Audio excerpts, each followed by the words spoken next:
Hello, hello. Welcome to another. That is not how that's supposed to be. To another Patreon live stream. Let me fix the chat real quick.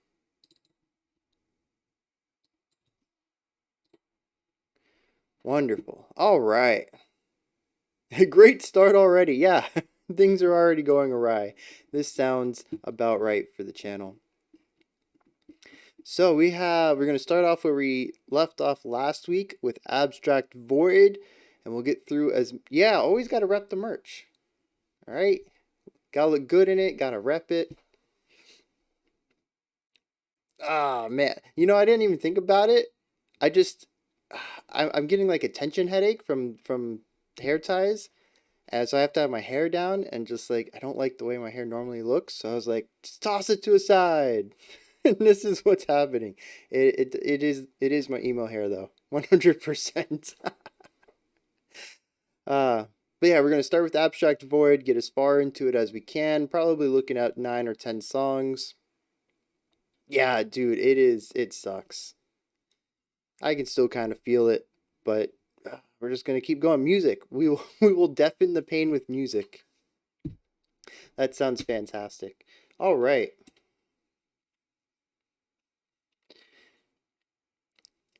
Exactly when the print. Oh, all right. Well, that's fine with me.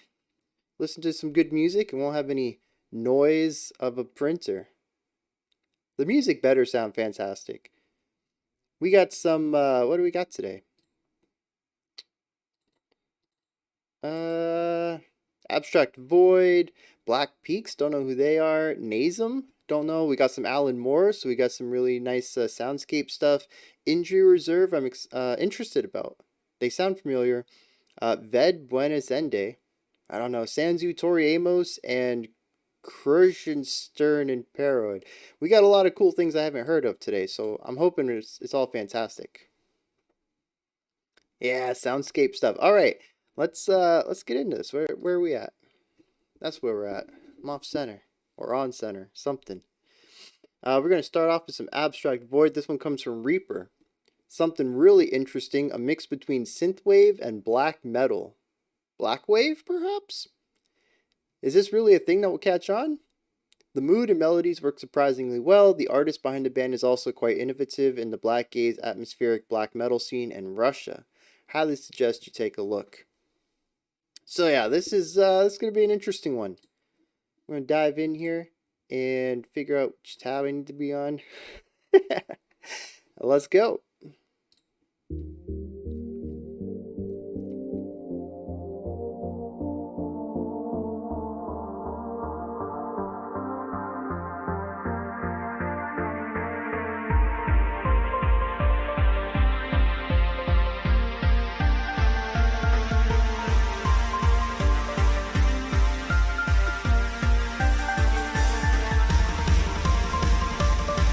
I'm waiting for the blackened stuff to come in though.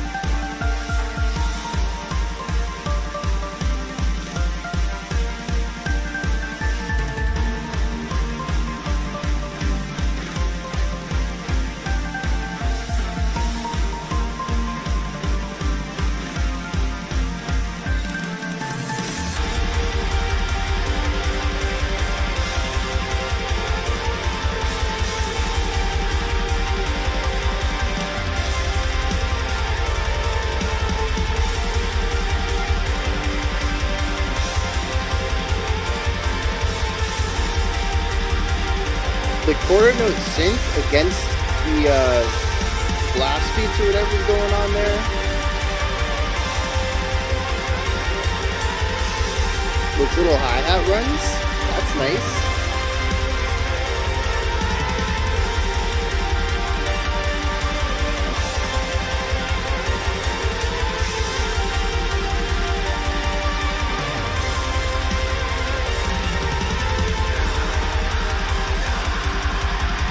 It had to happen. It had to happen.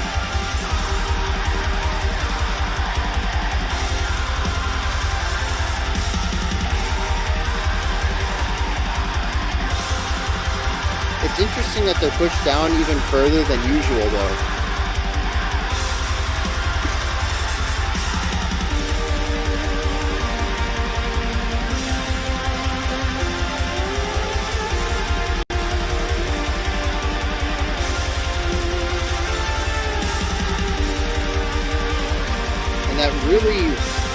wide China, maybe? It's like pushed way to the right, though. That one right there.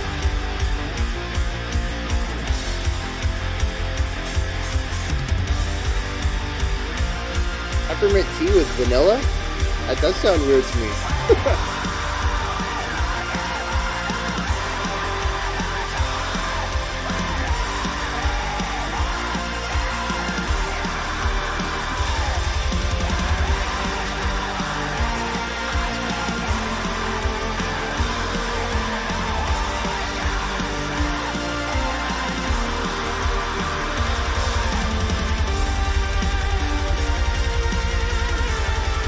This song really is all over the place, and I'm really digging it.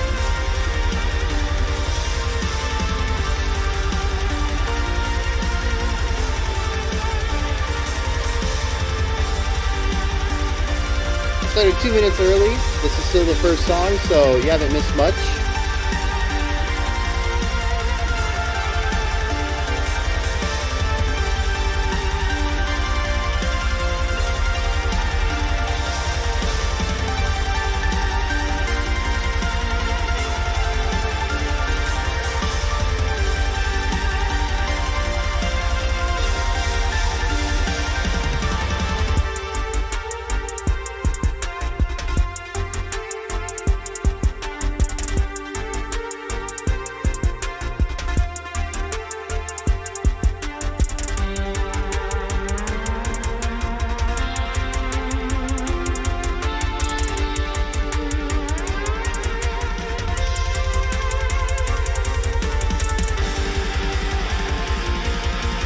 The way that just effortlessly moves between all of this stuff.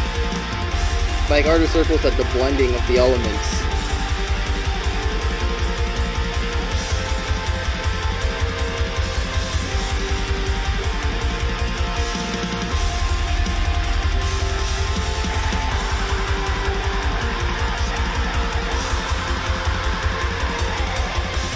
Outrun playlist, yeah.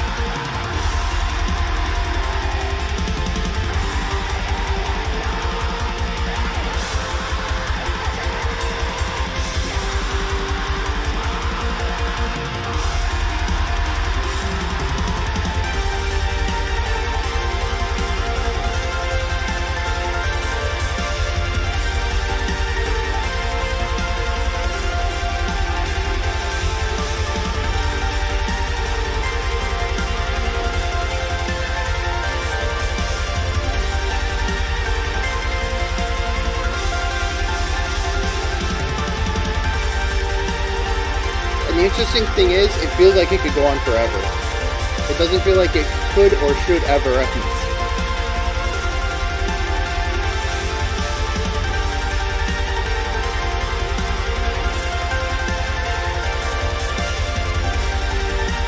%, yeah.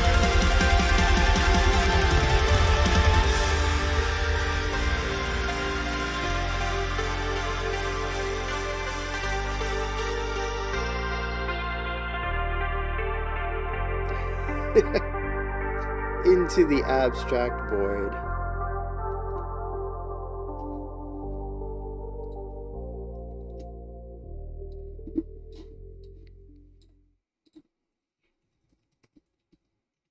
Yeah, so that was real interesting. Here come the puns.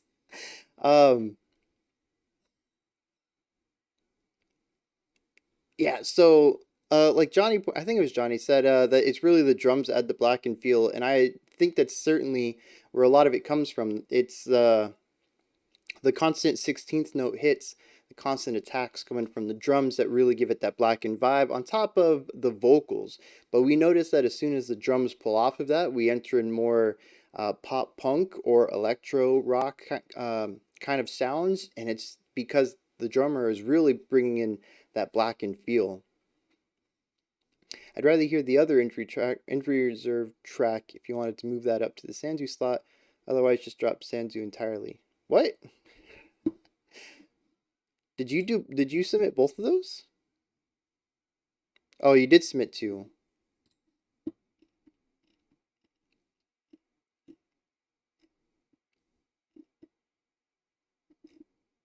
No, injury reserve is from Vale?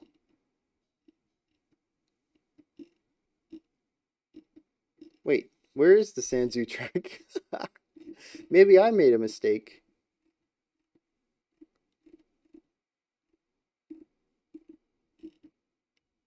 Yeah, I think I made that mistake. I think I pulled Sanzu from an old list because it's not here anymore. Oh wait, there it is. No, that one is from from Azathoth. I think I always get these names mixed. Yeah, Azathoth. You change your name so often. So yeah, we have both injury reserve and Sanzu today.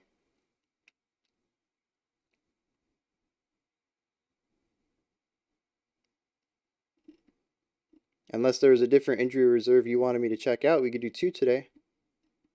Oh, see this one. I got you. Oh, okay, I got you. I got you. I got you. I got you. All right. So, where's Sansu? I'm gonna mess this up so bad.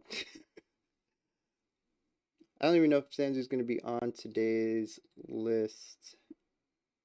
All right. Oh, it's just two after injury reserve. There it is. All right. I got it now.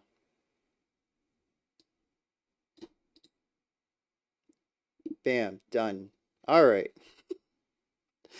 I'm still gonna mess things up later when I have to do the stuff down here, but whatever. Everything is fixed now, I hope.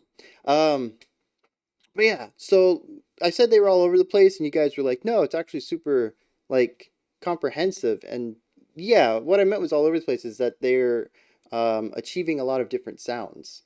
Like, 1 minute it's blackened, 1 minute it's techno-y, 1 minute it's pop punk, 1 minute it's something else. We get those black growls in there.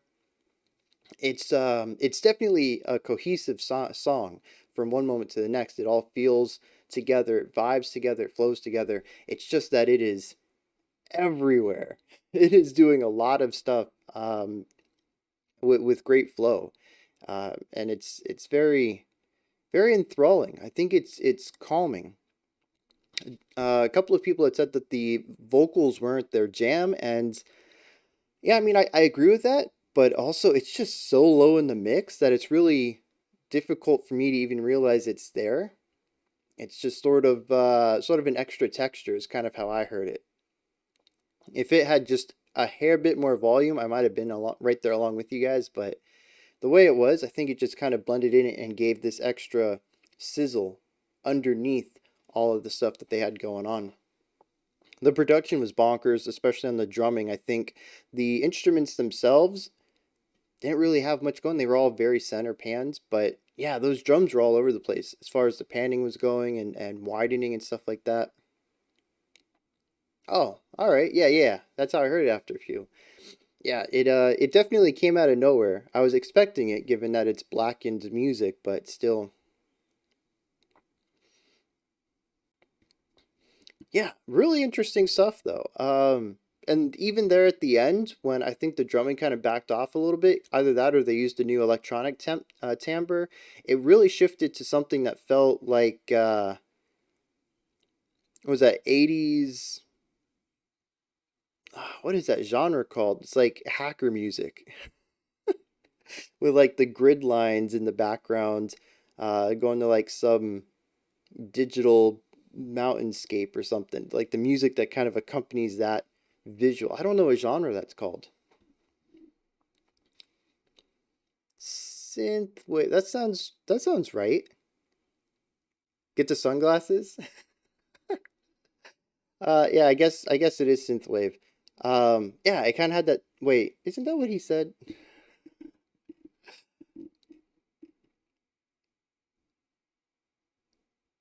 Yeah, synthwave black. Okay, so yeah, spot on with that. Apparently, I just described exactly what was described to me.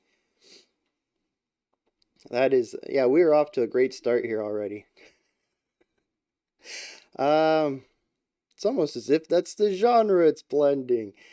But yeah, so really cool stuff going on there all over. I definitely have to dig into them. What was the recommendation? Oh, the artist as well to dig into what they're doing. The person behind the band. Yeah, so that's going to be on my radar. Of course. Man, what? So my mouse is broken, and my left click double clicks a lot of the time. All I wanted to do was drag this link. All right. We're going to move into the next one. We got some mathy alt rock from Black Peaks. This one's from Jogging Chum. That is not what I intended to do. And yeah, let's see what's going on here. Now I'm going to hit it for real, though.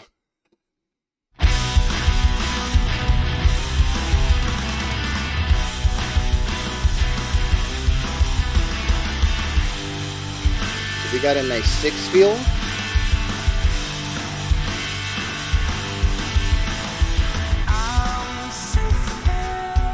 Ooh.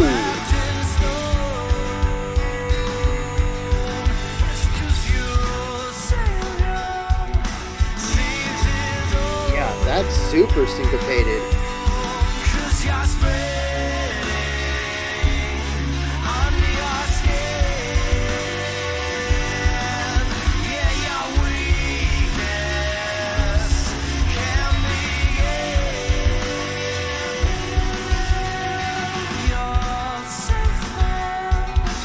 I like that falsetto.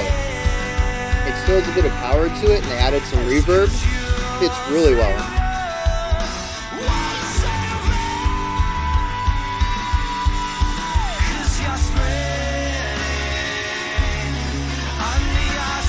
It's a really nice key shift too.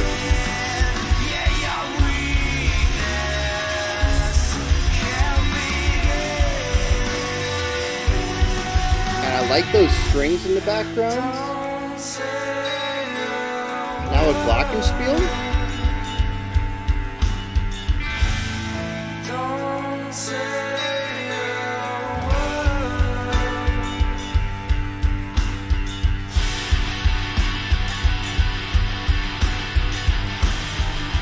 Ooh.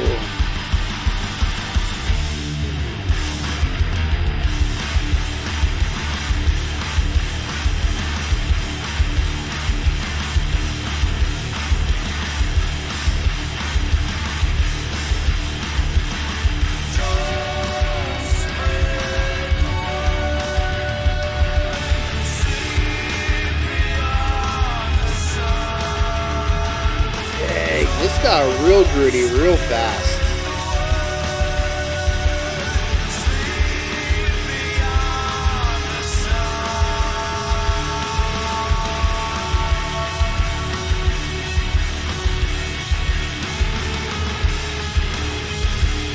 Shifting from downbeats to offbeats.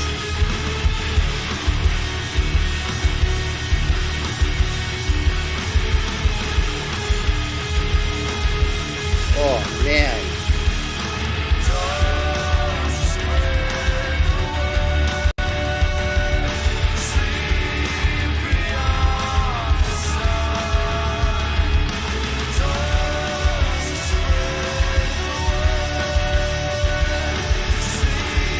I like what the guitars are doing here, playing with melody and dissonance simultaneously.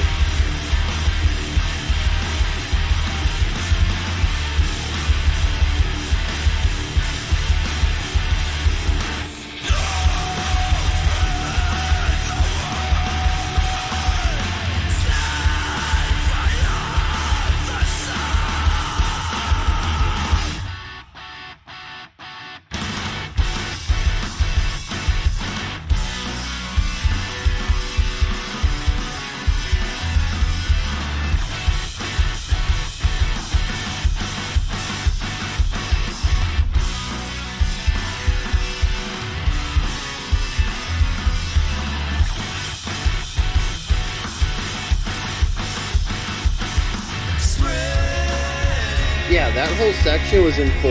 That was bonkers.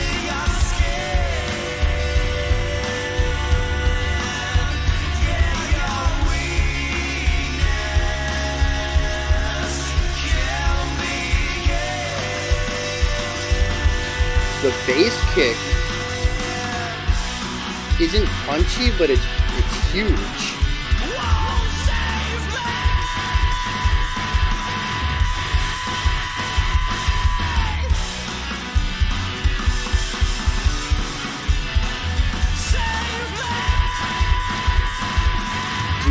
Subdivisions the drummer is on right here.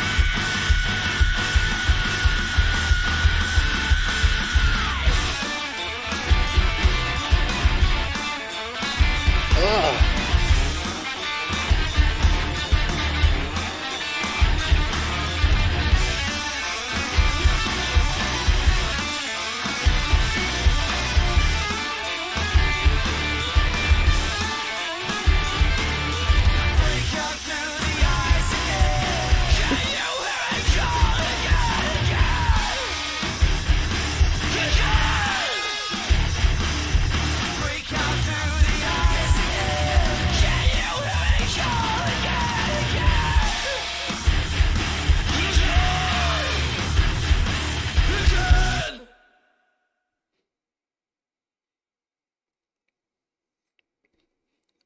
I was not ready for that.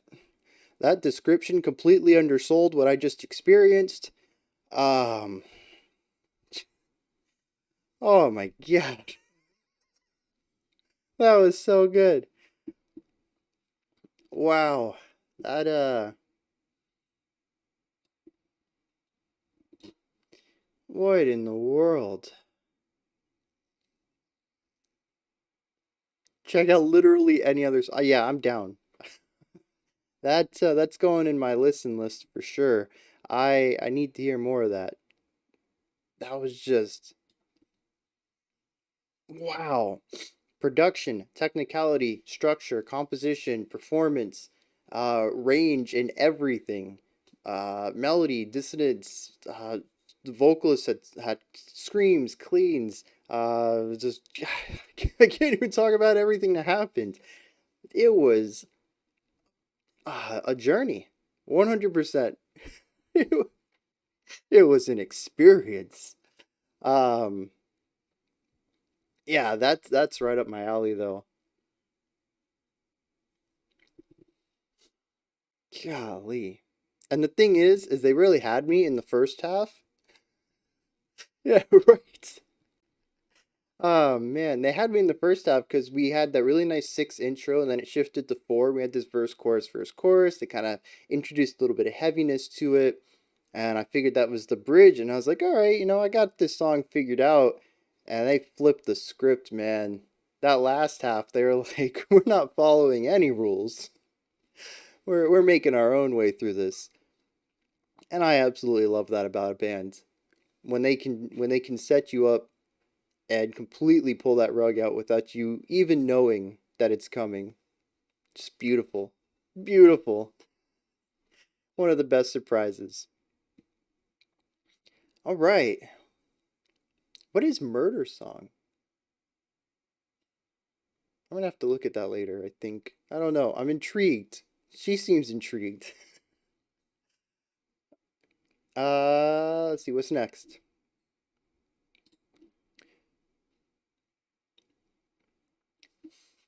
We got some Nasum. They managed to do something no one has done, creating melodic grindcore. We're in that alley together. Yeah, well, I think a lot of us were just really surprised what we just listened to and immediately need more. We haven't done grindcore yet, have we? I think I've been exposed to it a little bit through the music channel on the Discord server, but I don't know what I'm getting in for. I don't know what melodic grind. I don't know how that compares to regular grindcore, but I guess we're gonna find out. This song's only 2 minutes long.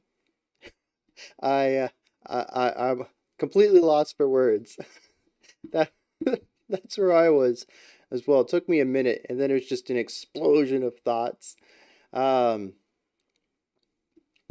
what I think I missed a lot of stuff because I was razor focused on that song.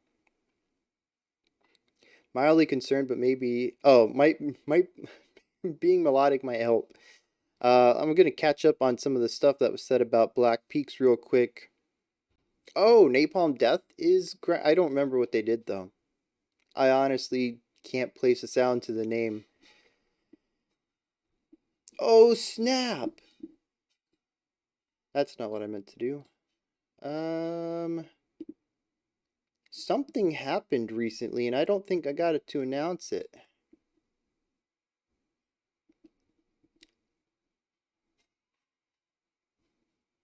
Yeah, I think when have I updated this yet?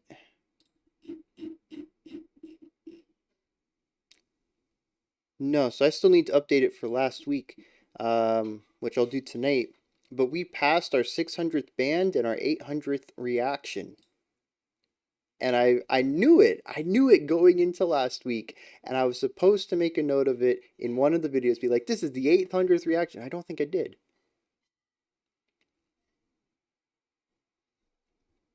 I think I alluded to the 600, but didn't actually mention it in the 600th one. I said it in the one prior, I think. But I don't think I did the 800. And that kind of upsets me.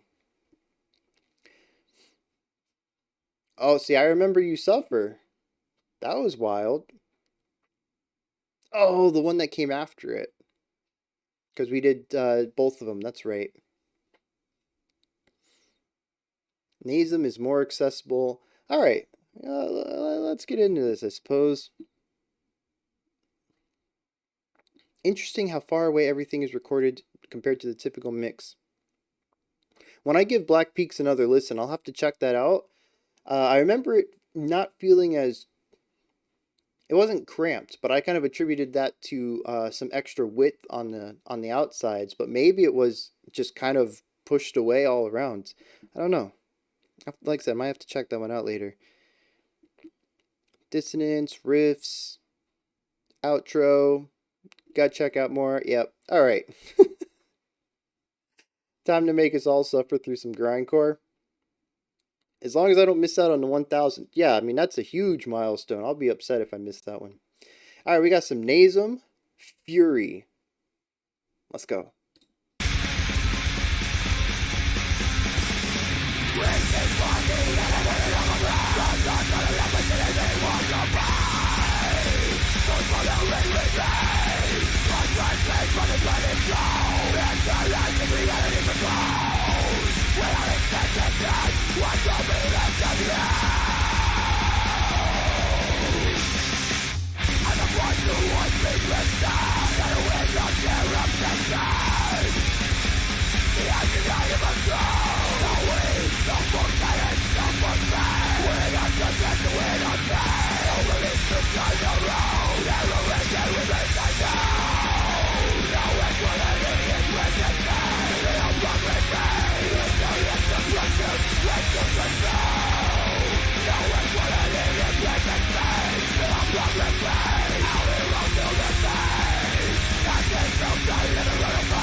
All right. So I started looking up tabs because there's some really interesting things going on in here that I think are hidden beneath the surface. And I would love to take this track and remove the grindcore and expose what's happening underneath melodically. There's actually some really cool things in here.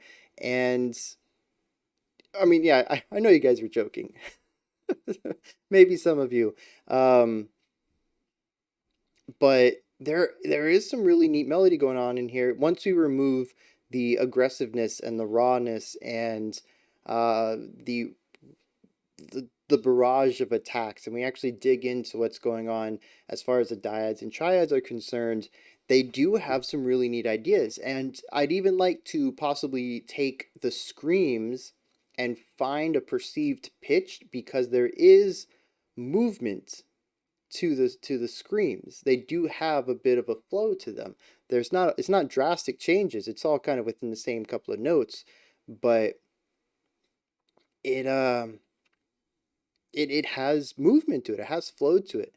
And kind of take all this into account and possibly put it into a string arrangement and see what comes out of it. I think I'd be really surprised with what's going on there.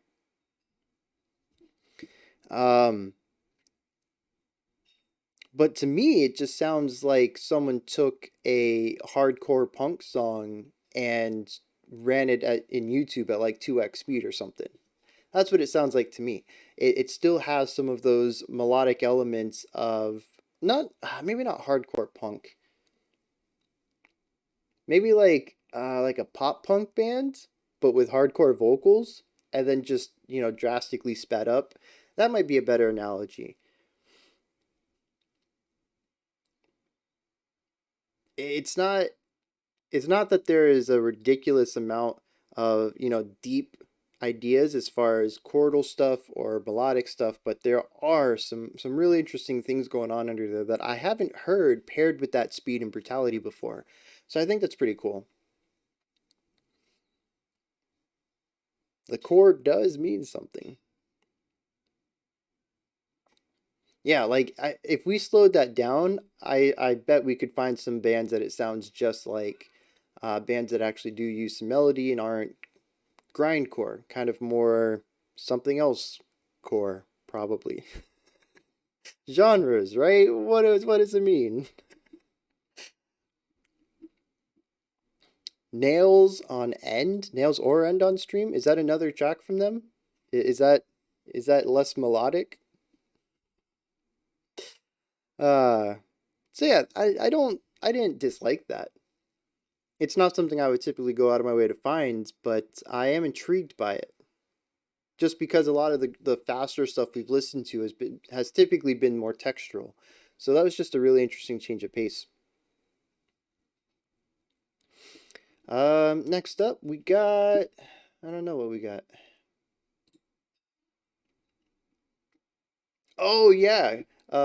Even that there's that middle section that was probably about 60-70% of the way in, that was very melodic. They even kind of pulled back the speed a little bit, if I remember correctly. Kind of dug into that focus on not so much the brutality of it, but the harmoniousness of the music. Next up is Injury Reserve. Wait, is it? My my list says Alan Moore.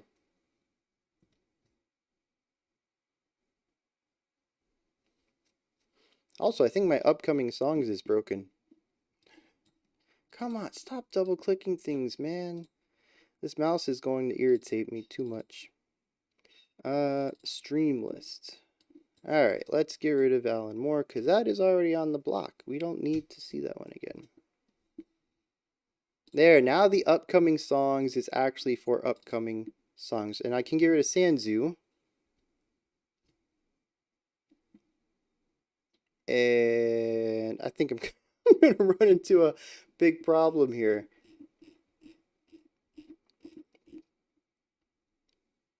And this other Injury Reserve is going in its place. Wait, where was it? Oh my jeez. Alright, here. Alright. I am a well put together adult human being and I know what I'm doing. If I just repeat that, it must be true. Alright. So where is Johnny's request? And why is it out of order with my list? So there's Johnny's request. Yeah, I don't know why my order's all mixed up. Well, you know what? I'm gonna go with this thing right here. Just to make things less confusing for nobody. Alright. The order's getting a little changed. Let's just keep going. Oh, maybe that was it. Still doesn't explain why my list was wrong. Or what, I don't even know. Alright, let's just dig into this. We're going to check out some Alon more. Flame Devourer. Let's go.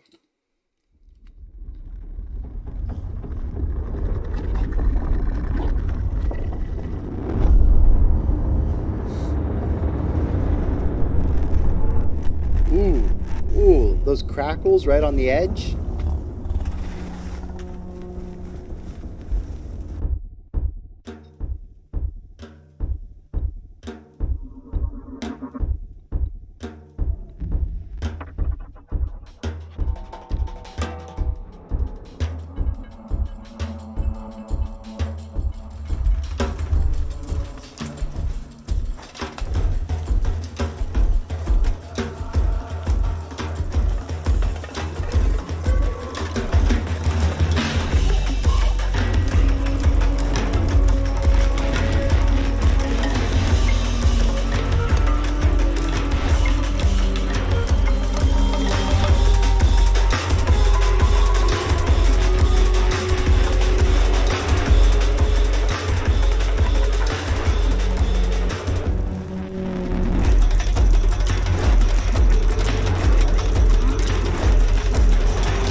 Incredibly dense. There is so much happening right now.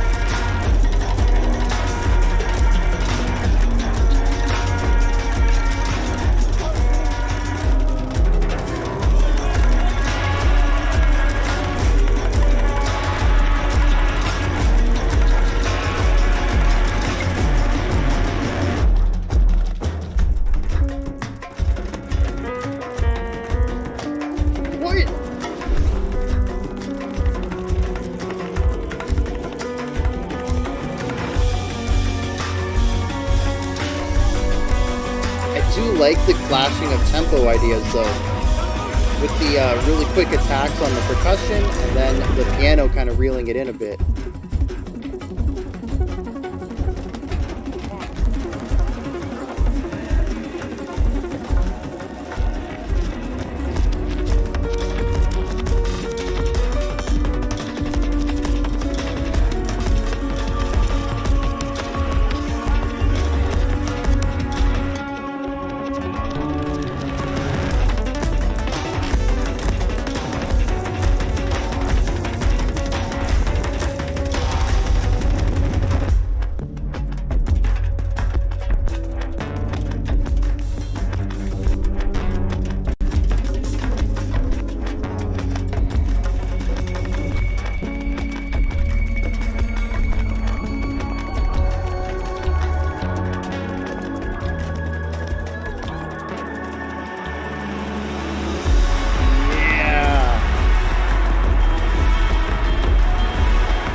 I mean, the percussion are kind of the key element in a lot of what's going on so far.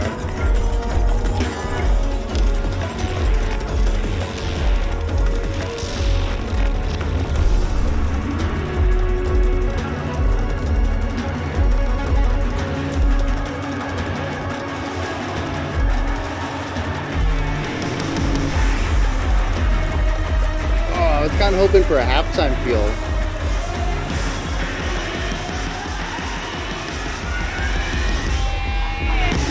Yeah, just how narrow that felt, I knew we were exploding.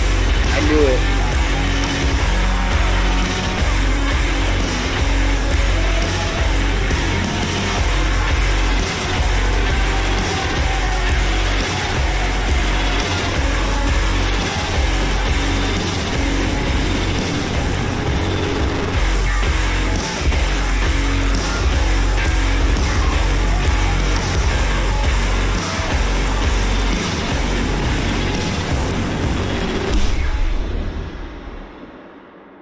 Yeah, like, I want to make sure we're over. Oh, we're not. All right.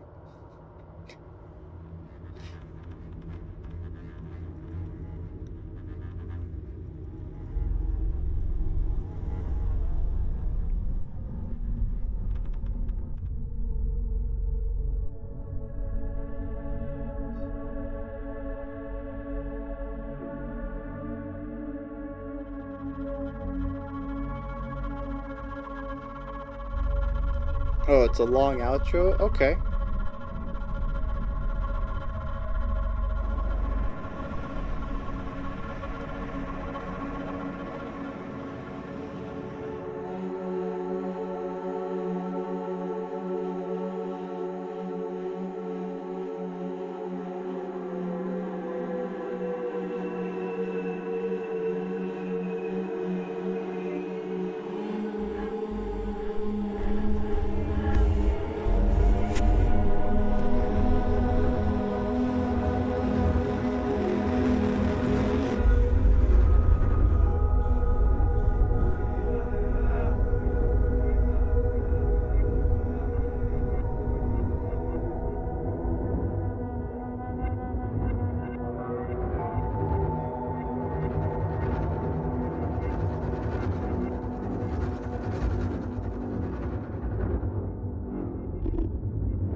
So, yeah, it's, ugh,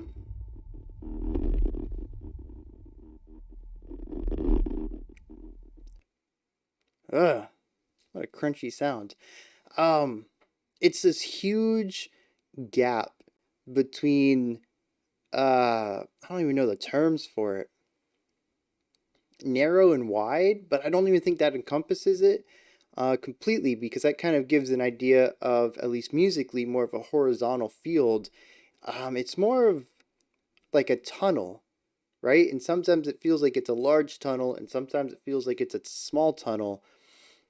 And it's the bouncing back and forth of these ideas that I think really interests me with this song in particular.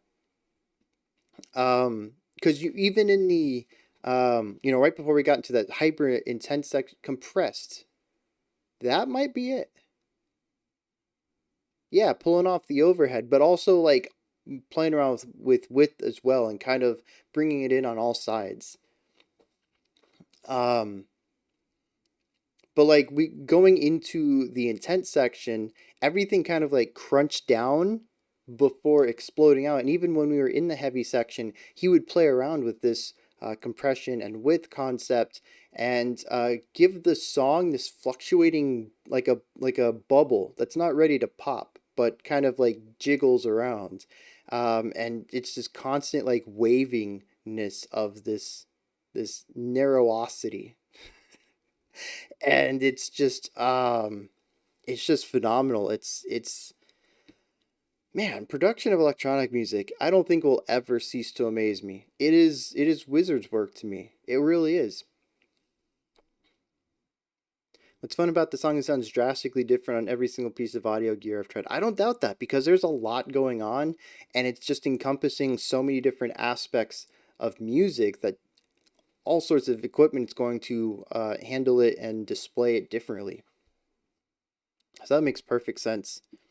Yeah, like Ethan said, always in awe when it comes to his mixing and everything else. Just it's everything. It's the total package. It's the mix. It's the production. It's the sound creation. Making 2,000 sounds, probably an over exaggeration, for a single 7-minute song, and probably never using half of them again. And it's just bonkers, the amount of work that goes into creating something like this, but the end result is unlike anything I've ever heard. So to me, it's well worth it to put this time and effort and passion into this type of art. But the weird thing is, as much as I appreciate it, I don't think I'd ever come back to it. To me, a lot of this electronic music that really pushes the boundaries of what music can be and makes me sort of intrigued about this whole process is sort of what I see as artwork, something that I'm going to listen to once, extremely appreciate, and probably not come back to, because it's not what I would go to listen to casually. And both of these Alan Moore songs fit that description. That's why I'm upset you didn't... Oh, what? We did just go straight into it, didn't we? You should have reminded me, man. The song was picked with one goal in mind: to confuse anyone listening, and I have no clue how to classify it, so I won't bother. Very different from Presidios, though, much more of a wall of sound approach. Yeah, wall of sound is a good way to put this, and it also has a vibe in several sections that I would say is closer to rock and metal. I would say in the intended atmosphere and vibe that he's going for. That it's interesting. Like you said, wall of sound. It's about filling the space with as many textures as possible, and typically in rock and metal, we try to fill it with not necessarily as many textures, but definitely textures. We have the compression and overdrive and distortion of a few guitars and vocals. Sometimes we have harmonies, we have growls, but it's really about being loud and filling the space in a lot of metal. And this kind of fills that same void of just being real heavy, real oppressive, but doing it in an electronic field. So very interesting. Very interesting. Next up, we got some Injury Reserve. If anyone liked Long Awaited Journey but wants something moodier, I'd recommend Lands of Delight. All right. We got some Injury Reserve Knees.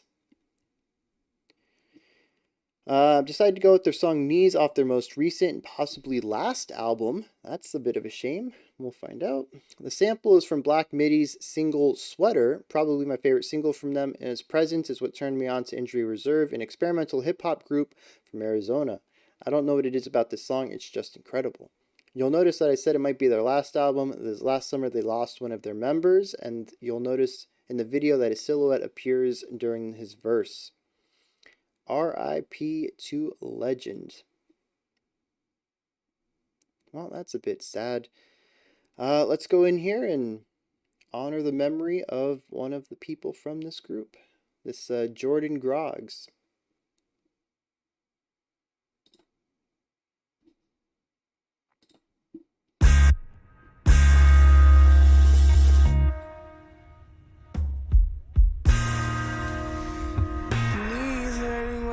Girl, and that's a tough pill to swallow. That bass. Because I'm not getting tired of. Please, anyway I can grow, please. My knees hurt when I grow. And that's a tough pill to swallow. Because I'm not getting taller. Please, is there any way I could grow? Please.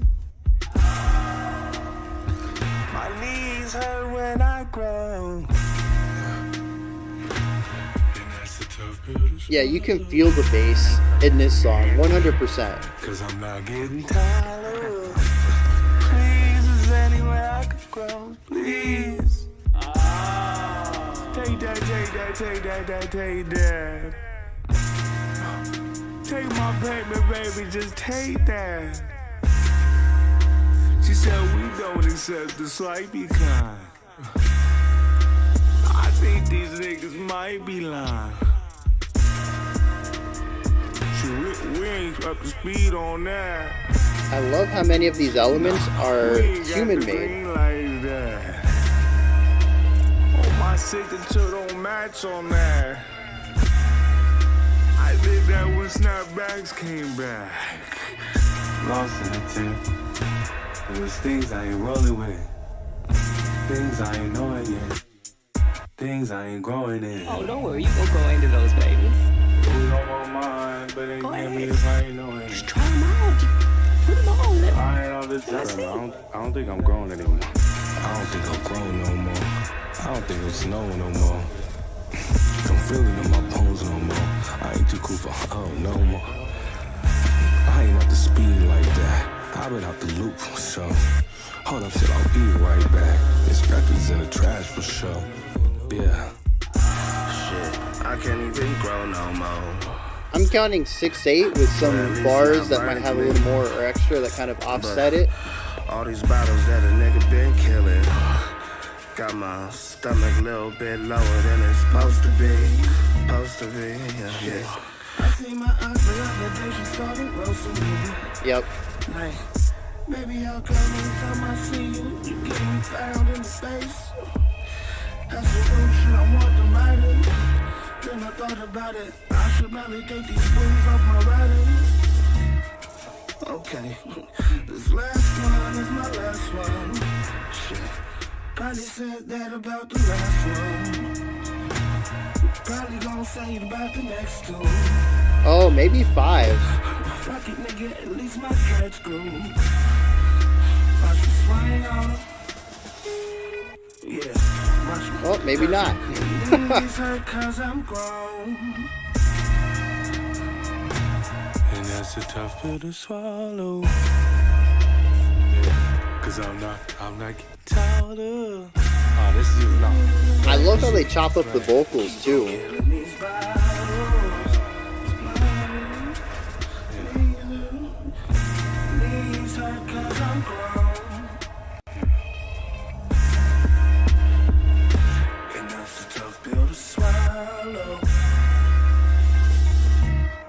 Stop killing these bottles. My knees hurt. Knees hurt 'cause I'm grown.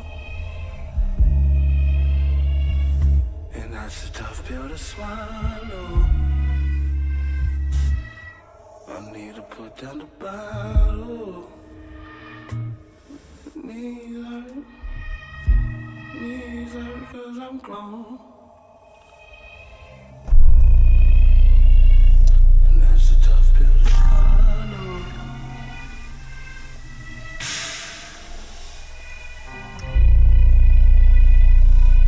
Wow. That bass right there.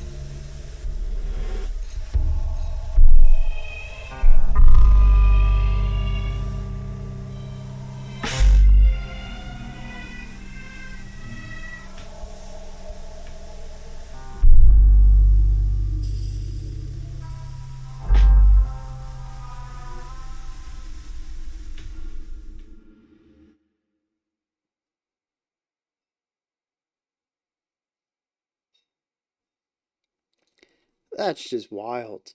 I'm not sure I have a lot to add to it, but it is fascinating. And I do enjoy the experimental aspect of it, not just the fact that I feel like they actually made a song that feels completely free time.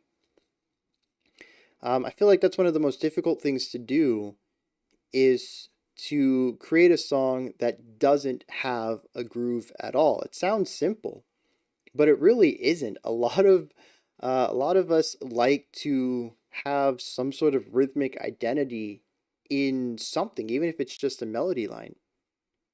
You know, you have an 8-beat melody line, and people are going to naturally feel that in 2 bars of 4.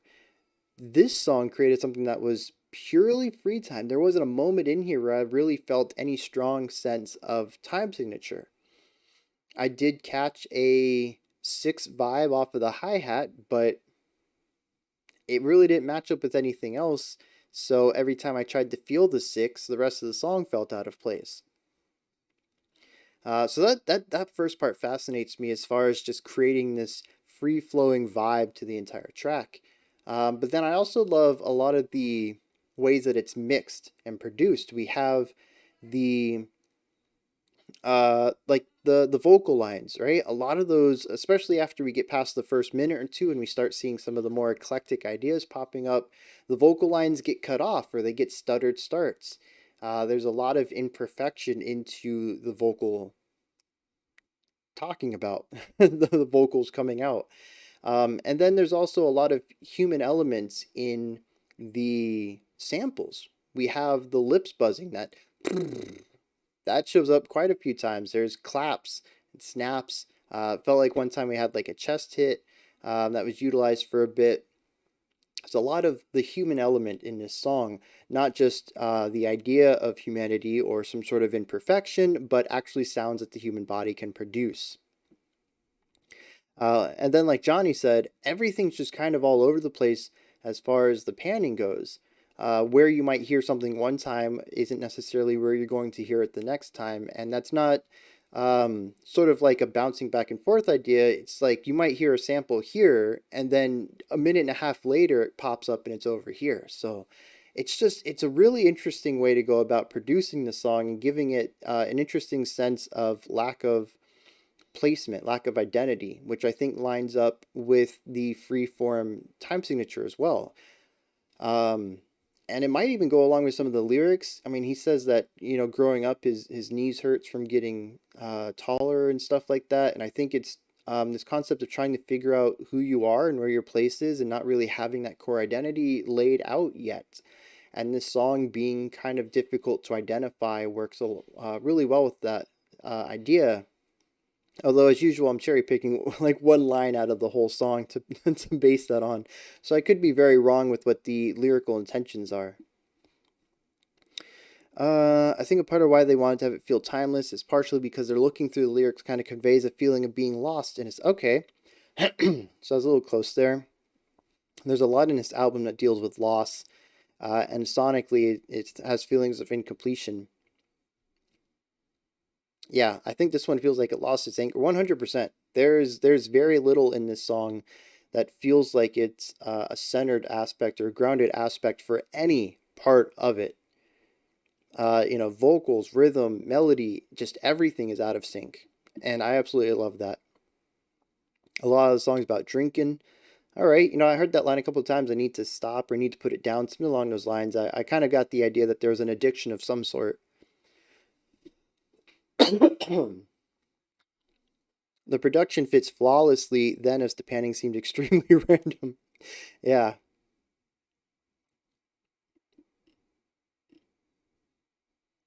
And then, of course, that ending. Just, man. And especially paired with the visuals of just, you know, we have this over-intensified sub-bass sound. It's just pure rumble. And then we get these flashes of lights that are brighter than we've seen before. And we get these dissonant sounds coming in here as well. Yeah, just the whole audio-visual package in the last 20 seconds was phenomenal. All right, we got some Buens, Ende. Probably did not pronounce that correctly. Buens, Ende. Let's see. This one came from Cynical Matt. Time for the most unique black metal you've ever heard. I've heard some pretty unique black metal just in this hour. So, got a large pair of shoes to fill if this is going to be more unique than synthwave black metal. Whoa, man. Of all the weeks, I think that line, the most unique black metal you've ever heard, would have worked for any week except for this one. But we'll see. Maybe this is more unique than that synthwave stuff we checked out earlier. Additionally, something I forgot to mention is that this is the 20th live stream and today is the 20th. Just wanted to point that out. All right. Song is called I Sang for the Swans. Let's dive in and see what's going on.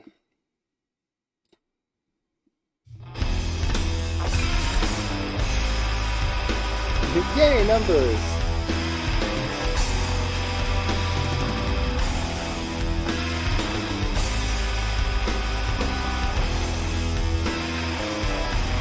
Patterns within patterns!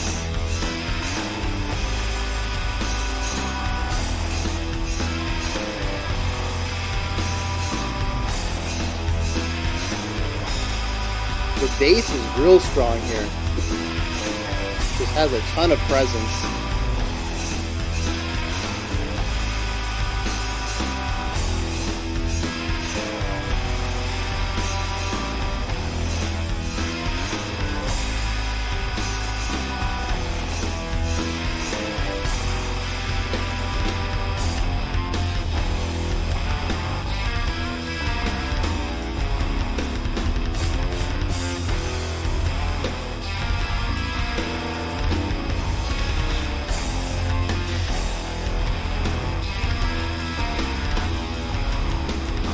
Yeah, I don't know what time signature this is. I can't seem to find the beginning of a phrase.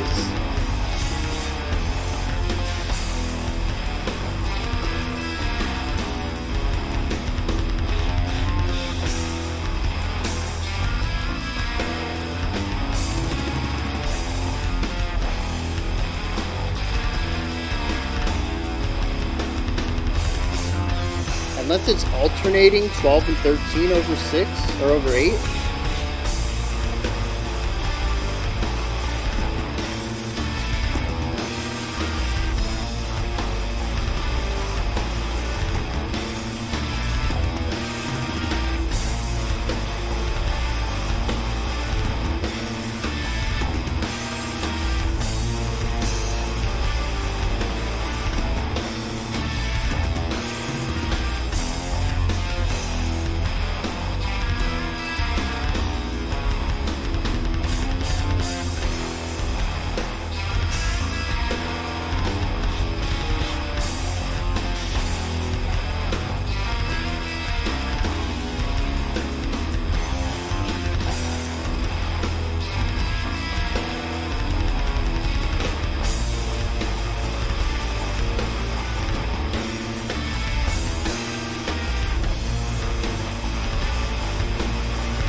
I'm really interested in how long they can keep this idea up, because we really haven't shifted much from the intro riff.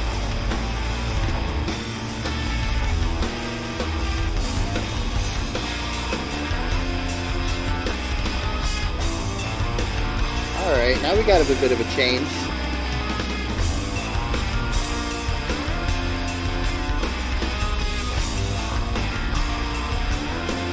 I really like that cymbal.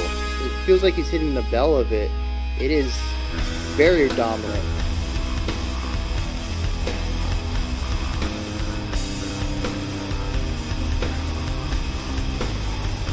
Bass led 6/8.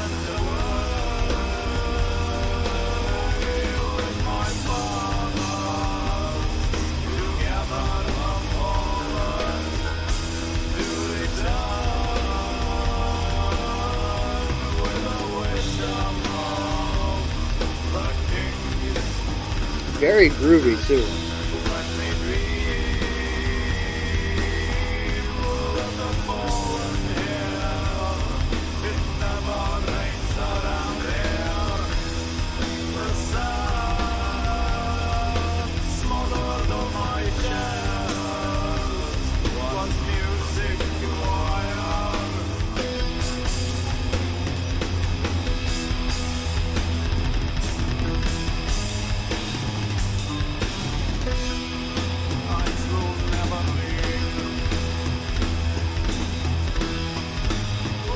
Oh man.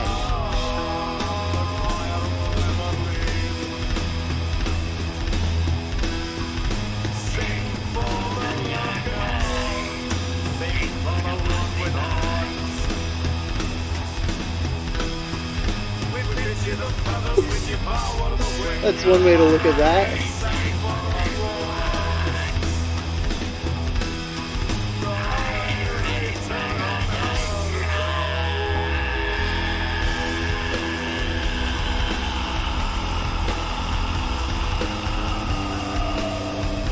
was trying to figure out that rhythm last time. I think it was a dotted quarter and then some sort of tuplet with some 16th notes in it, and some rest in the first bit of the tuplets to create that real rush feeling into the next dotted quarter.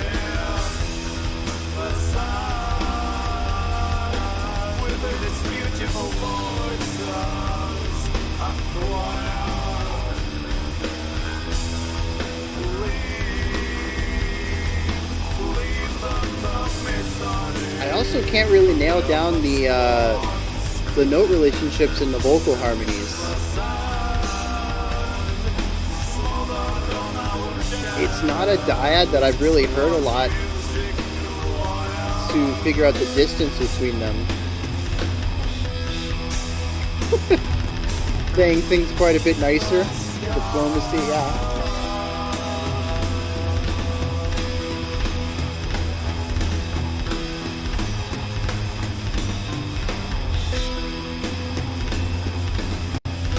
Yeah, so we're playing a triplet feel over a 6/8, which already has a triplet identity to it.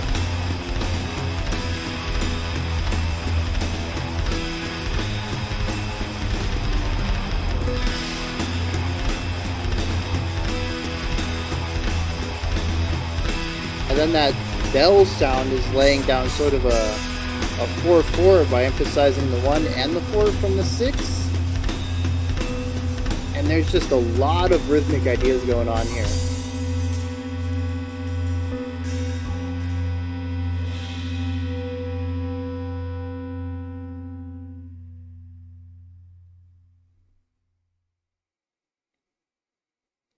Yeah, I can honestly say I was surprised if that is black metal. Very unique. It's missing a lot of what I have come to sort of use as the foundational elements. When I think of black metal, I think of fast attacks, gritty sounds, and screeching. That black metal scream. This had none of that. I don't know that this would fit my personal definition of black metal. I do try to be nice, right? I don't want to put anything down. It's part of the being critical, not cynical. It's my brand. So I do try to find nicer ways to say things, because I think it's important for discourse, right? Finding positive ways to express opinions is going to open up the ability for discussion a lot more than putting something down. So yeah, avant-garde black metal, because I could see that. Because there are some black metal elements to it, but I feel like it's almost pushing those just over the line of not really being identifiable to the genre anymore. And see, that's kind of where if this is black metal, it's the least black metal band that I kind of feel. Yeah, definitely a lot of black influences. And like I said, if we go with the avant-garde title, I could see where they're pushing black metal ideas almost past the point of identity. And from that angle, I can appreciate it being labeled as black metal, but definitely it would need that avant-garde sub-label to inform the person who sees the genre title that it's going to be quite a bit different. It's going to have inspirations from, but really push the envelope of. The album was black, but not necessarily this song. Yeah, this is, so the vocal style, I think because of the dyad relationship in the harmonies, gave me a very Godsmack vibe. I don't know if anybody, old Godsmack, I don't know if new Godsmack feels the same, but like a super rhythmically proggy Godsmack, minus the heavy rock vibes.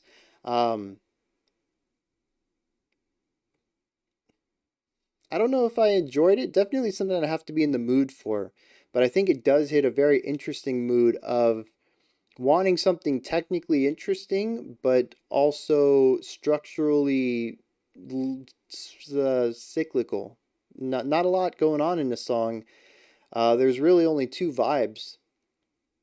We have that intro part that took up like I think the first half of the song, and then the second part is when we started introducing just some bonkers rhythmic ideas.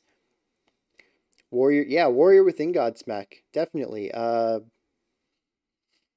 Yeah, self-title Awake or Alive, I always forget what that album's called. Warrior Within, definitely somewhere in that area. Faceless.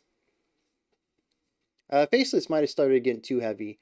Debut Godsmack's probably what I'm thinking of. I think that's when they were their most, I don't even know what I'm trying to describe here. It was heavy, but it also had like this sludge-like element to it. None of their riffs really wanted to go anywhere, and their tempos were always a bit on the slower side. It had this grungier, like tar-like element to it.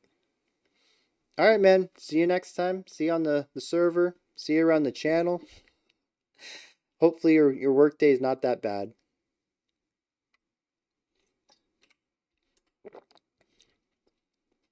All right. But yeah, so like I said, this one's really interesting. And I'm kind of intrigued to see some of the other stuff they've done, but it's not something I'd go out of my way to listen to casually, but it is something that I wouldn't mind checking out an album on. I guess I'll throw it in the list. I'll put it on a bit of a lower priority. I use color coding in my listen list for stuff I need to listen to now, and stuff that's interested me, and then something to check out if I got nothing else on my plate. And that might be where this goes. All right, what do we got next? Next is oh, we got some more injury reserve. If I had any forethought and pre-planning, I would have ensured to fix that before it happened. I would have put these two together was the end of that sentence. Alright, so.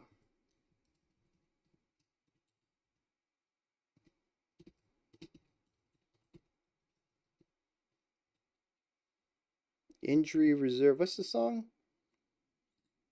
Oh, this is a lengthy title. Bam. Fixed. Kind of. It's going to have to do. Rainbow's End is coming up. What is that? Is that one of the songs? I don't even know anymore. I'm so lost today.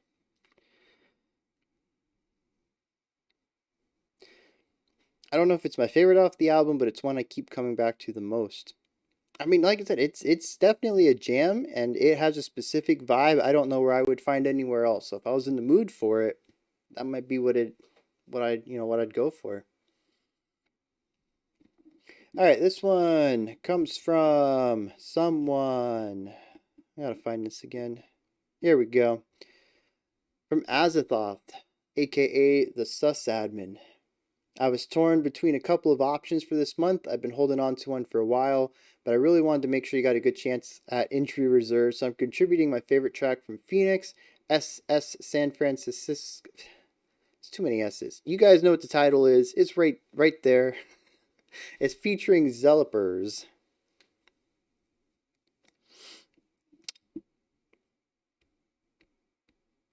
Alright, everything from this album I keep coming back to. I've never listened to Buens. Oh, that's who we just listened to, right? I completely forgot that name. The music completely wiped my memory. I forgot the name of the song. I forgot the name of the band. I just knew it was a new vibe. Alright, let's dive into this one. We got Injury Reserve again. Let's see what they're bringing to the table this time.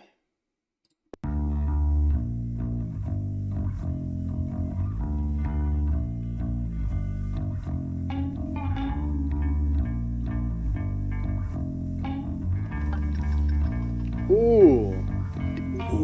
What if I don't wanna stay in here? If I don't wanna pray in here, what if I ain't doing it? What if if I ain't really feel like that? If I won't wear some shit like that? No. We ain't supposed to be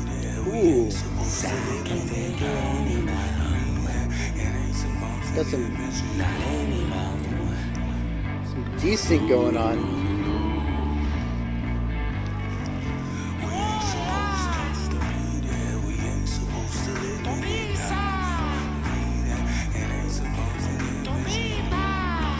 It's interesting that lead vocal line was actually slowing down compared to the bass line.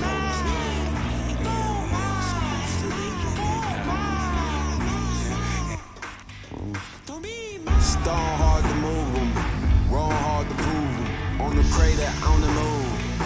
Watch a home move. Oh, we got some sort of like alarm clock over there on the right. Where they 440 to it. I can't eat no brown stuff. I like the toaster strudel. They ain't got no gravity. I'm floating in some cruising. Reason for insanity. I ain't got one to use it. Know my body mad at me because it's going through it. Scared to have some kids because the world be going through it. I ain't going through that. You can't just force me through it, shit. Nah, I ain't gonna do it. Nah, I ain't gonna And do it. heavy bass too. Buried in the dirt. And we just gonna boot and deuces. They say it coming off shape and sizes. They can make it just for you, kid. They try to show me the floor plans. Say it matter how big your bed is. Say you choose a 20, you can put a little studio where that shit is. 20 bands and incentives. And that just go depending on what your rent is. I don't think they get it. Hold up, I ain't finished. Auntie said she could go for 4 years and come back just breaded. Said they paying folks to keep it clean, everyone fed shit. Or you gon' wait on some Bruce Wayne ass nigga on some Alfred shit. Nah, more like Jeffrey Butler. Haven't you seen Fresh Prince, kid? I don't think she get it. She just too hard-headed shit. There ain't no difference. You just working for this. Plus you gon' get vetted. Probably take your credit, so probably just get it, but Ooh.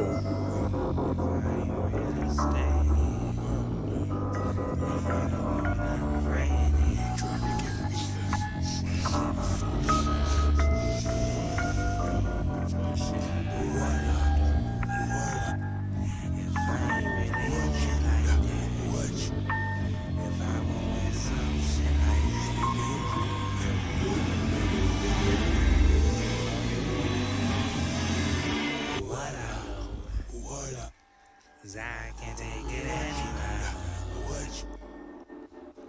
Not anymore.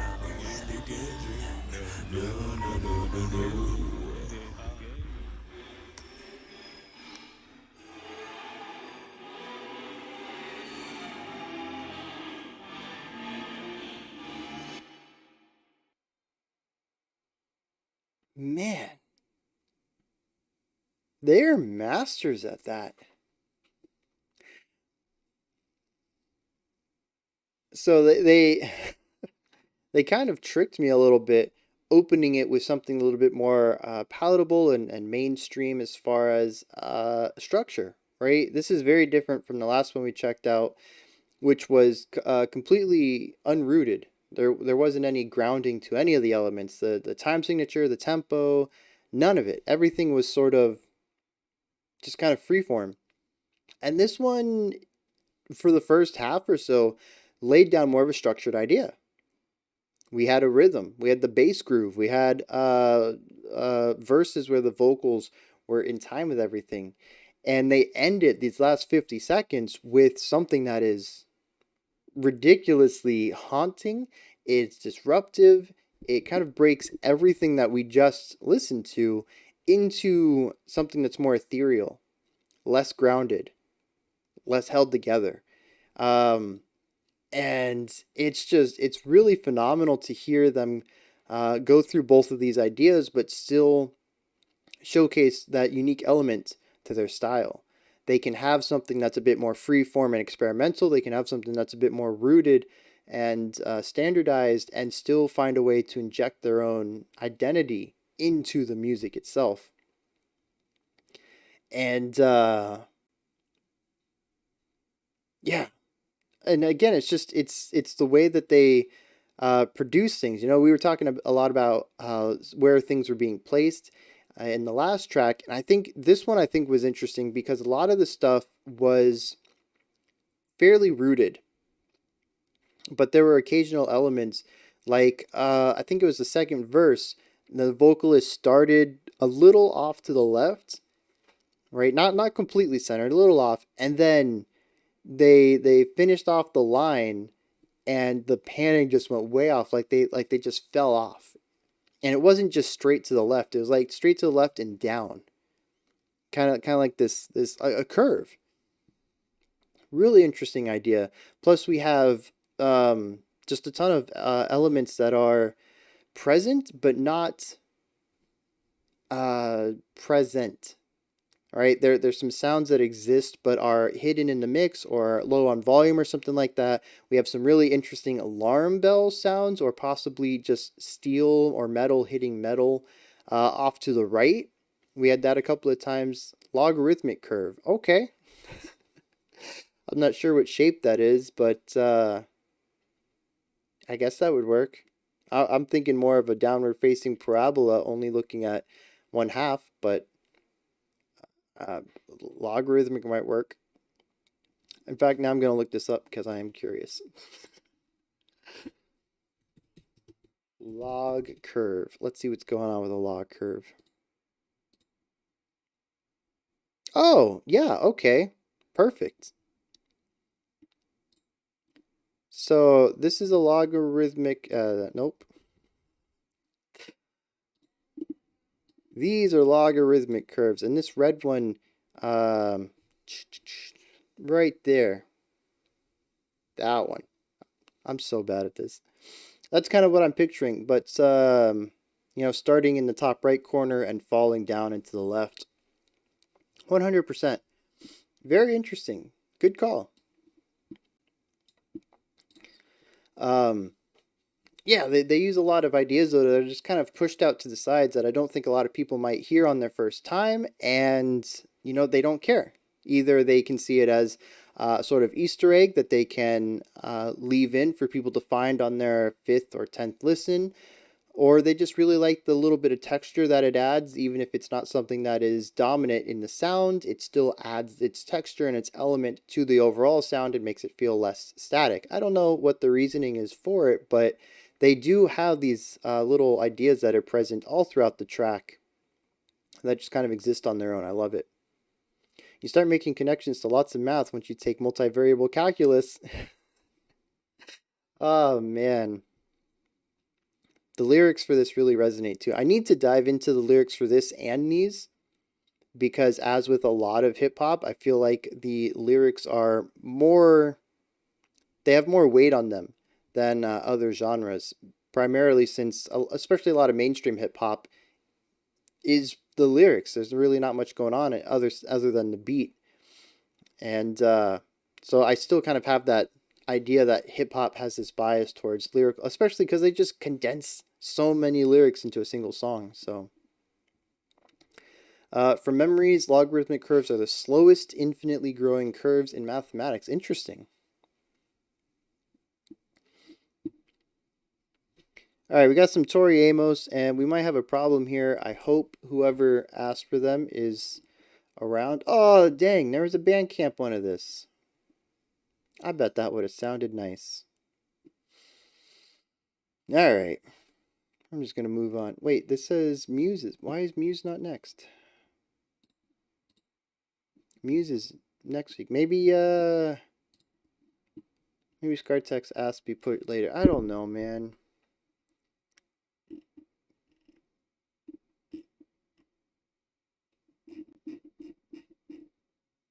Oh, there's a I was way off. That's why, because I had to go down to get the, okay, I am situated again.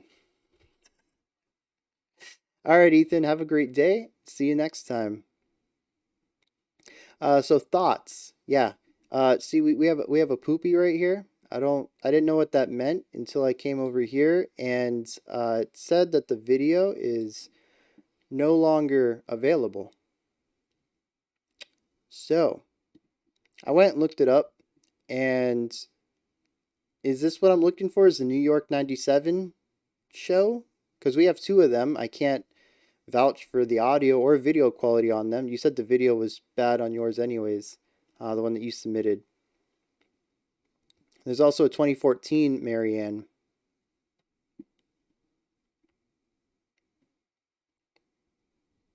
So if you want, I can... That's a shame. If you want, I can skip over yours and we can do it next Sunday. And I guess you can submit a different one or hopefully find a replacement video for the performance. Or you can toss me a recommendation right now if you have a backup.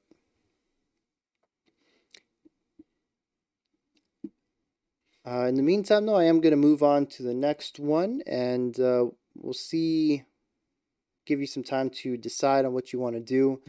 We got some, this.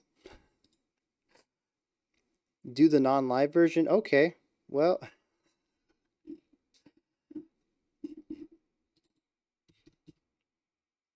The artist and title will be wrong. Is this remaster fine? Because I also have this one right here from 2012. Yeah, this one right here from Gold Dust.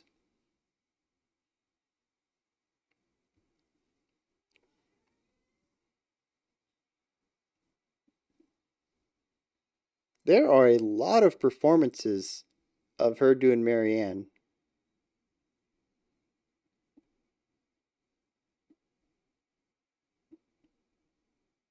I did watch this one, The Waitress. That was phenomenal, not the Gold Dust one. Okay, then we will do the 2016 remaster. And yeah, she is. That was wild. After watching that, I immediately put, I think, this album, Boys for Pele, on my listen list. So this will be a nice introduction to that. All right, the artist and title are going to be off because I'm tired of editing that text file by hand.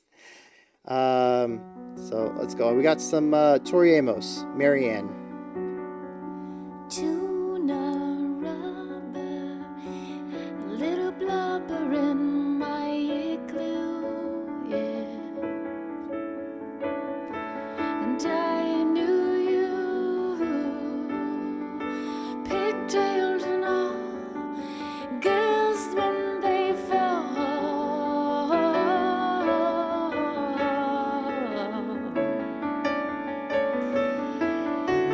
And they said Marianne killed herself, and I said, not a chance,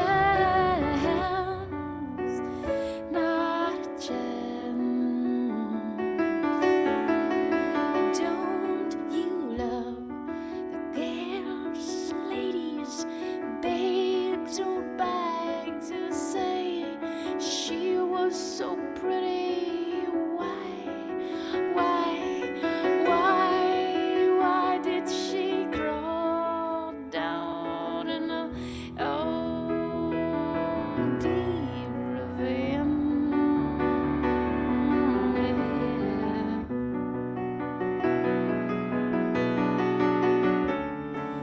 Come on, pigtails, girls, and all those sailors, keep your bags and hold down. Won't you just hold it? Yeah, let's widen this up a bit. Cause it is watching my every sound. I said they're watching my every sound.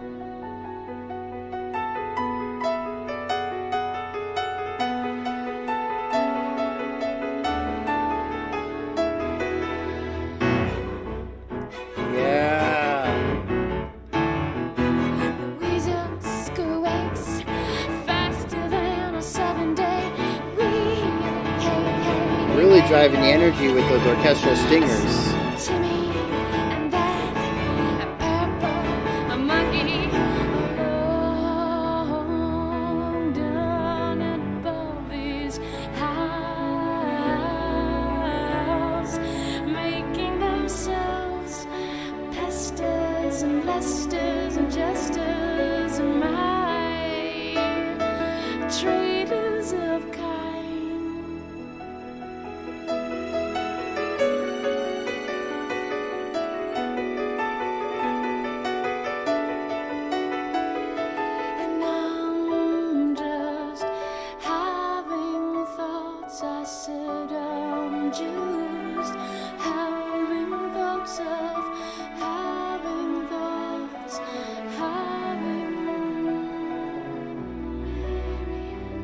Oh, that resolution.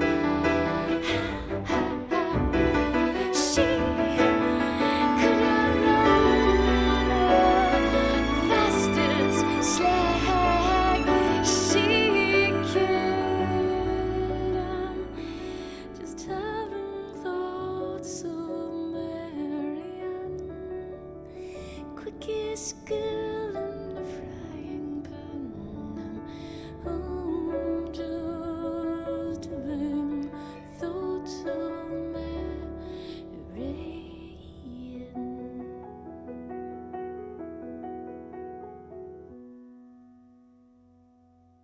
Oh man. Assuming that the live one had a full orchestra, I could imagine that that was just phenomenal. I'm a bit upset that we didn't get to hear that one.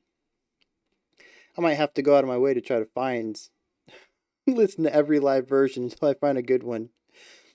Her voice is one of a handful that have a style I haven't heard in a new generation of artists, and it might just be me associating them all. Very cinematic, always a good comfort when Prague was out.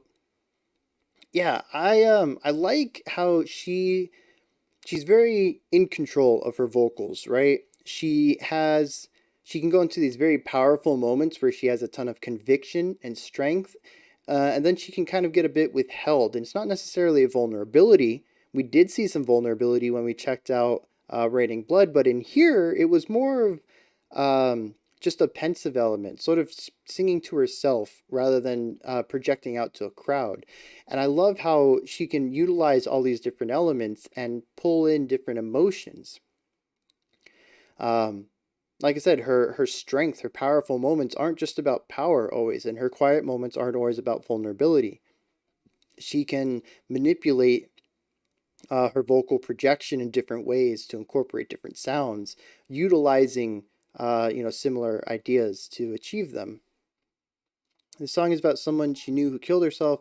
I think all the songs from Boys for Pele were recorded in one take. Hers just in one take though, right? Like she did her piano and vocals in one take, and then they added the orchestra, or is it like a live taping where it was her and her piano and the orchestra all in one take? That would be really cool. I'm kind of getting the idea the orchestra might have been virtual though. Yeah, just her. But still, I mean, she seems to be just a fantastic musician though. I definitely need to dig more into her stuff. But yeah, I agree with the cinematic elements here that somebody mentioned. I think it was Artist Circle. Where it started off very singer-songwriter with the piano, kind of very generic, and she found ways to bring in an orchestra, not in stereotypical ways of just saying, let's put the strings underneath with the chord, but utilizing them in very classical ways, and knowing how to incorporate, strong musical tools like swells and volume dynamics, ensuring that each section, or sometimes each section of instruments, I think it was all strings, but we have violins, we had cellos in there, might have had a viola as well, that they all had their own dynamics. Not everything wasn't just written at one flat dynamic. Some people were going pianissimo, some people were going mezzo piano. So I absolutely love how there's a lot of dynamic work in here that just, at least to me, showcases her strength as a composer, as well, if this was done in one take, her strength as a musician. So yeah, she's quickly rising to somebody I need to check out. Every time I hear something from her, it's wonderful, and I keep hearing more and more impressive things about her.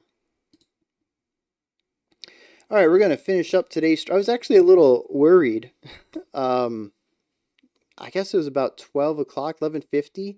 I was like, wow, we're burning through these. What's going to happen if I get to the end and, they're still left? Then I'm going to have to go edit the text file, and I'm going to have to, type in the next songs and, keep going. I was not prepared to run out of songs.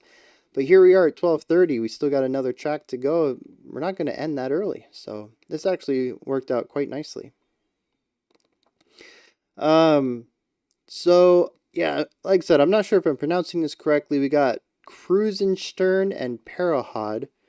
The song is called Danglers' Song. We got a mushroom, picture of a mushroom. Interesting. This one comes from Noel. Noel just left, didn't he? Didn't they? I don't know. Maybe not.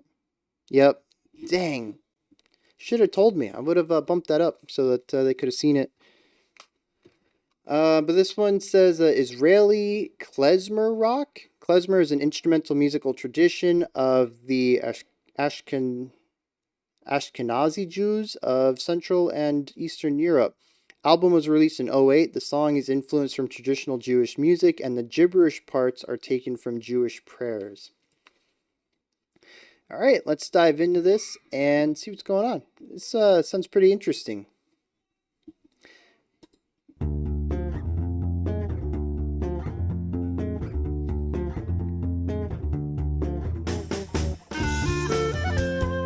Ooh.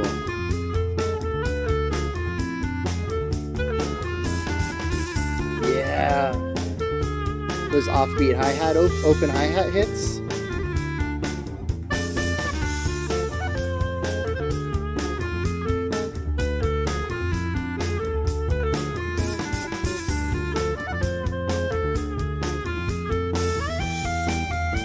Got a bit of the Phrygian mode in here.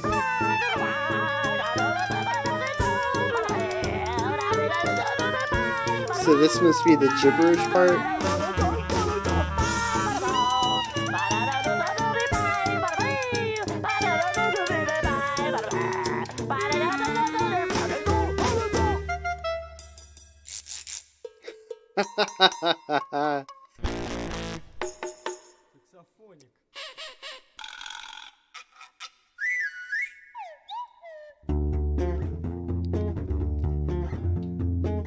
Very interesting passing of the line concept there. I like how it just starts over like none of that happens.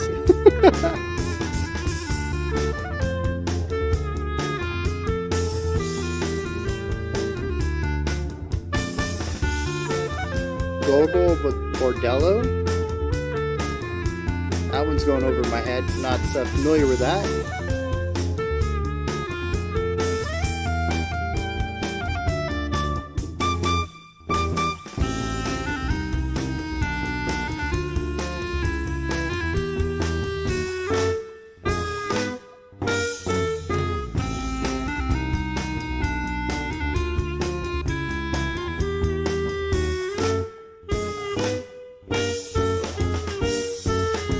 Yeah.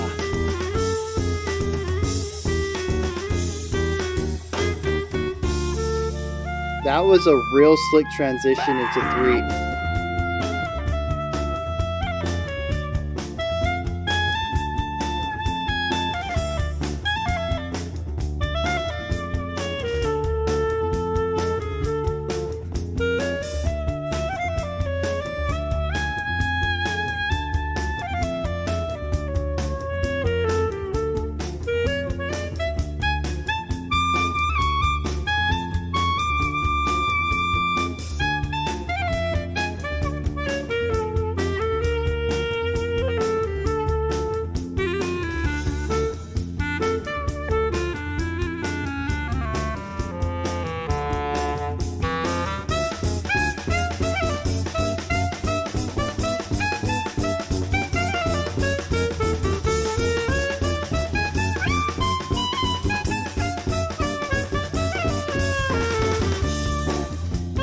I love that drum idea because it's such a jazz idea and it's real interesting hearing it in this context.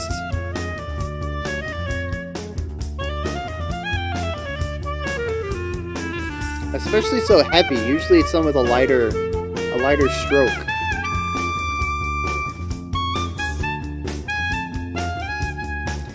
And even the bass just kind of laying down this bass line and the clarinet having this extended solo. This whole thing feels very jazzy.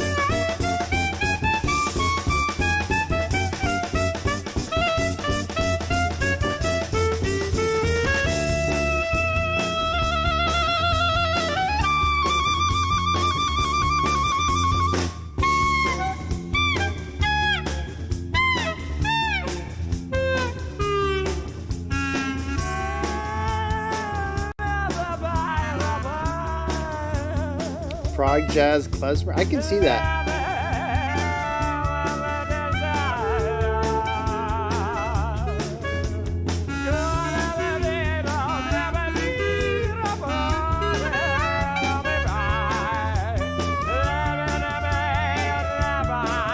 Yeah, exactly.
So, yeah, that was a weird one to not even just to end the day on, but also just a weird, yeah, because exactly what Artist Circle said, kind of what I'm going to be digging into.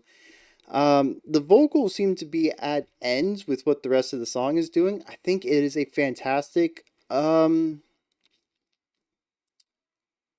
a fantastic jazz song. Like, I was trying to figure out if I should put a modifier on that, but no, I think it's just straight jazz. We have our rhythm section, which is our bass and our drums. They're mostly laying down, the drums are laying down the rhythm, the bass is laying down the melody, or sorry, the chords. Even though it's less of a walking bass line, so it's not really doing chordal stuff. It just kind of bounces between like 2 or 3 notes, but it does lay down the foundation. We have our rhythm section here doing that.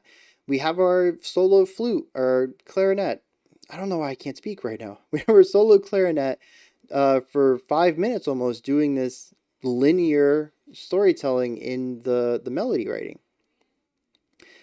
And then we have, it sounds like, this is kind of what I'm picturing, right? We got these 3 people up here, clarinet, bass, drums, putting on a concert, and somebody who's had just a little bit too much to drink gets on stage and gets a mic and starts singing along, trying to get everybody to join in with it. And it doesn't fit. And it feels like he gets pulled off stage and we get the clarinet again. Everything's back to being very cohesive. And in the last 40 seconds, somehow he got out of restraint and got back on the stage and just started rambling again. And it's at such ends with the cohesiveness of everything else. Drunk person climbing on stage is a mood, yeah, and it's right here. And the thing is that, like, if it had just been what do you say, scripture? Jewish prayer. If it had just been the Jewish prayer in more of a controlled vocal delivery, I don't think it would have been as disorienting. It really is the raspiness and the random screams that really make the song kind of fall apart, make it feel odd. Jarring, yeah, perfect word, Thoughts. It's jarring. But the other thing is that viewing it as a whole, it makes my experience jarring. Because at one part, I'm thinking, oh, this is really cool. I'm loving this groove. And then when the vocalist comes in, it turns more comedic. What is he going to do next? What oddity is he going to bring to the table? And I've completely forgotten about that really chill, groovy clarinet idea that they've got going on. My focus now entirely on this vocalist. And I jump back and forth between enjoying the music and waiting for the punchline. And then enjoying some music and then waiting for a punchline. And it doesn't work. At least not for a cohesive idea. If they're going for something experimental and that's their idea, more power to them. I'm not going to tell somebody that they're making music wrong. It feels very disjointed. The elements are not working together to create a cohesive whole. but I did enjoy it. I got some really nice jazz clarinet playing. I got to hear some really great ideas there, and I got a couple of chuckles out of it. So, I mean, I guess it's a win by the end of the day. uh, oh, okay. TORI AMOS, New York, 1997.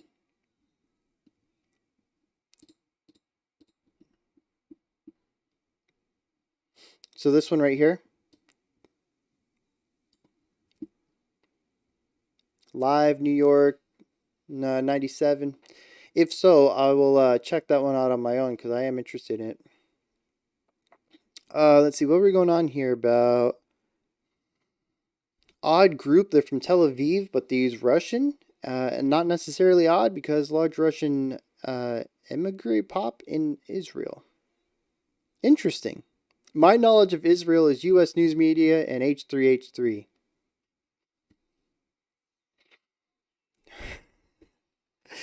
All right, cool. I'll check that one out on my own, and I will also